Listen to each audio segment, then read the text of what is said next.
তোমরা ভিডিওটা না দেখলে বুঝতে পারবে না, অবশ্যই আমি দেখো। আজকে এটা বানিয়ে তোমাদের রেসিপি কিভাবে বানালাম দেখাবো। এটা একটু কম আছে, তো একে আমি ডাল দিয়ে বানাবো, ডালের বড়া। তো কিভাবে বানালাম তোমরা দেখে নিও। হাই বন্ধুরা, কেমন আছো তোমরা সবাই? আশা করি তোমরা সবাই ভালো আছো, আমিও মোটামুটি ভালো আছি।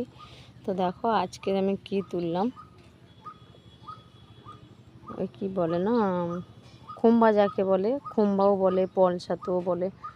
তো আজকে এগুলো তুলেছি, আজকে এগুলো রান্না করব। কিভাবে রান্না করব তোমাদের দেখাবো, তো তোমরা দেখতে থাকো, দেখলেই বুঝতে পারবে এটাকে কিভাবে রান্না করে বা কিভাবে এটাকে, এই সবজিটাকে অনেক কিছুভাবে রেসিপি বানানো যায়।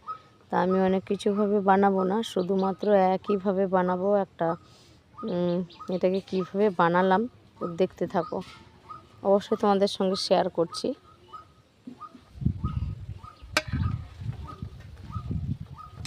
দেখো ওই জায়গা থেকে তুলেছি, ওই যে বলে না যেখানে বেশি খড়ের থাকে ওখানে থেকে তুলেছি, বাগান থেকে। তো দেখো বন্ধুরা, এটাকে তো আমি এই ছাতুটা একটু কম আছে বলে অল্প করে কুমড়োর ফুলও নিয়েছি। এটাকে ভালো করে কেটে, ভালো করে এটাকে ধুয়ে একদমই পরিষ্কার করে নেব। পরিষ্কার না করলে বুঝতে পারা যাবে না এটাকে কী করে বড়া করব। আর অল্প ডাল নিয়েছিলাম আমি, মুসুর ডাল, তোমরা মুসুর ডাল নেবে। আর ওই এতে খেসারি ডালও নেওয়া যাবে, মসুর ডালও নিয়ে যাবে। ওটা কী করবে, ভালো করে ভিজিয়ে নেবে, তারপরে মিক্সার করতে পারো বা শিলে বেটে নিতে পারো। তো আমি এই কুমড়ো ফুলগুলো কিছুটা ছিল আর কিছুটা আমি তুলে নিয়ে এসেছি, আর কিছুটা ফ্রিজে কালকে তুলে নিয়ে রেখেছিলাম। তাই এটা কম আছে বলে কুমড়ো ফুলটা তো আমি হালকা করে, মানে ছাতুটাও নিয়ে নিয়েছি। ছাতু আর কুমড়ো ফুল দুটোই একসঙ্গে মিশিয়ে এটাকে আমি বড়া করব। তো তোমরাও দেখতে থাকো কিভাবে বড়া করলাম আমি, আর এটাকে কিভাবে রেডি করছি। তোমরা না দেখলে বুঝতে পারবে না বন্ধুরা। দেখো বন্ধুরা, এটাকে আমি এইভাবে ঝুরি ঝুরি করে কেটে নিয়েছি। আর এই কুমড়ো ফুলগুলো মিশাবো বলে একে আমি এইভাবে কেটে নিয়েছি। তো এটা কী করব, ভালো করে একে চটকে চটকে এত সুন্দর করে ধুইতে হবে বন্ধুরা, যেন সব কিছু বেরিয়ে যায়, একদমই লাল, মানে রক্তর মতো, মানে একদমই পরিষ্কার ক্লিয়ারভাবে জল বেরিয়ে যাবে। একে একদমই আমি ভালো করে এখন ধুয়ে নেব, তোমরা দেখতে থাকো। আর এটাকে কিভাবে বড়া করতে হয় এটা আমি এভাবে কেটে নিয়েছি। এটা অল্প আছে বলে আমি একটু অল্প কুমড়া ফুলও মিশিয়েছি। তোমরা মেশালে মেশাতে পারবে, আর না মেশালেও তোমাদের ইচ্ছে, তোমরা শুধু এটা দিয়েও করতে পারবে। এটাকে আলু দিয়ে শুকনো সবজিও করা যায়, এমনিও এর মলাও করা যায়। হালকা গ্যাসে মানে পুড়িয়ে তেলের মধ্যে এটাকে ভালো করে মলা করেও খেতে পারবে তোমরা।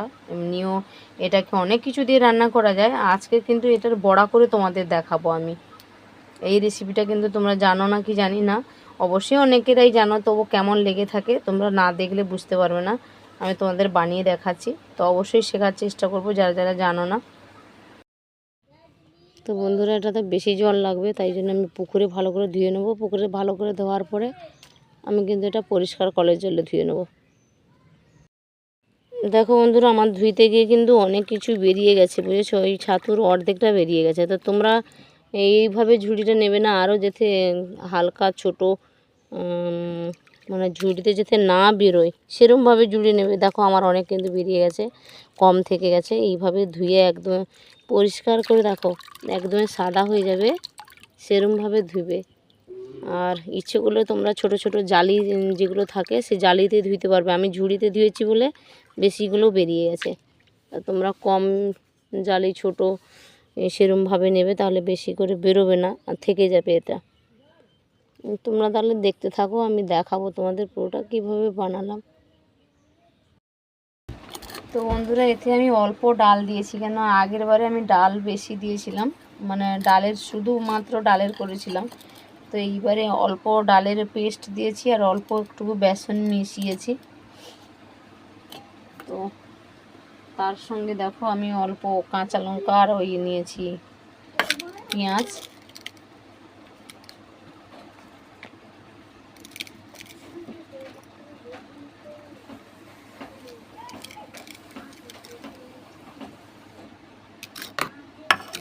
তো ওর সঙ্গে দেখো ডালের পেস্টটা অল্প করে নিয়েছি, আর অল্প করে আমি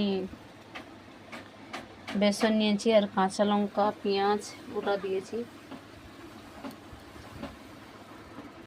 তো বন্ধুরা তোমাদের আগে বলেছি অল্প ডাল দেওয়া আছে, ডালের পেস্ট দেওয়া আছে আর অল্প একটু বেসন দেওয়া আছে। আর সঙ্গে ওই ছাতু আর ওই ফুলকপির ওই চূড়াটা ভালো করে ধুয়ে একবার নিচড়ে পরিষ্কার করে ওটা দিয়েছি। আর সঙ্গে কাঁচা লঙ্কা পেঁয়াজ অল্প করে আমি জিরা দিলাম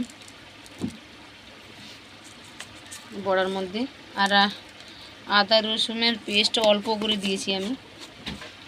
ওটা দেখানো হয়নি কেননা ক্যামেরা ধরার কেউ ছিল না আমার, সেই জন্য ওটা দেখানো হয়নি। তো হালকা করে দিলাম হলুদ, একদমই কম করে দেবে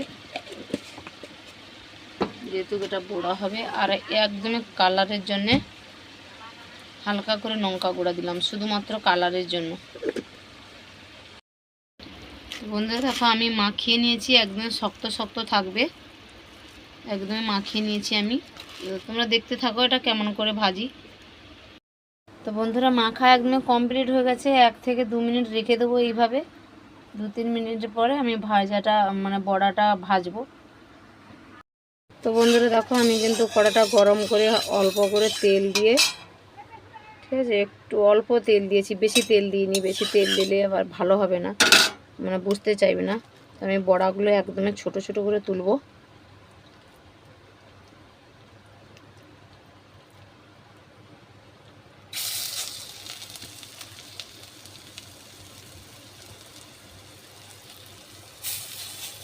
তোমাদের আগেই বলেছি আমার ক্যামেরা ধরার কেউ নেই, কমপ্লিট হয়ে গেলে তোমাদের দেখাচ্ছি আমি।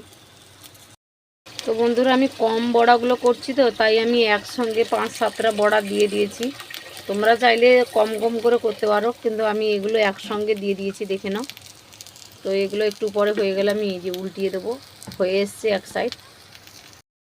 তো দেখো বন্ধুরা আমি কিন্তু এগুলো উল্টিয়ে দিয়েছি।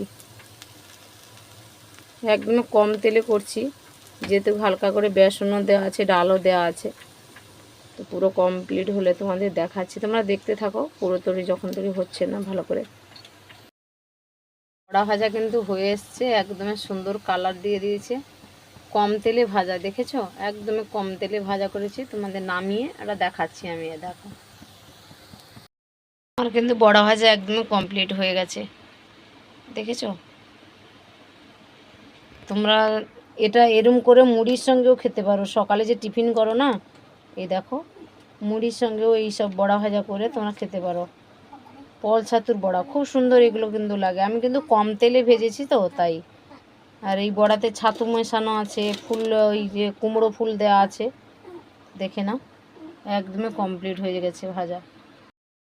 বন্ধুরা ভালো লাগলে আমাকে লাইক কমেন্ট করে দিও, সাপোর্ট করে দিও, আর ভিডিওটা বেশি বেশি করে শেয়ার করে দিও, অন্যকেও দেখার চান্স করে দিও।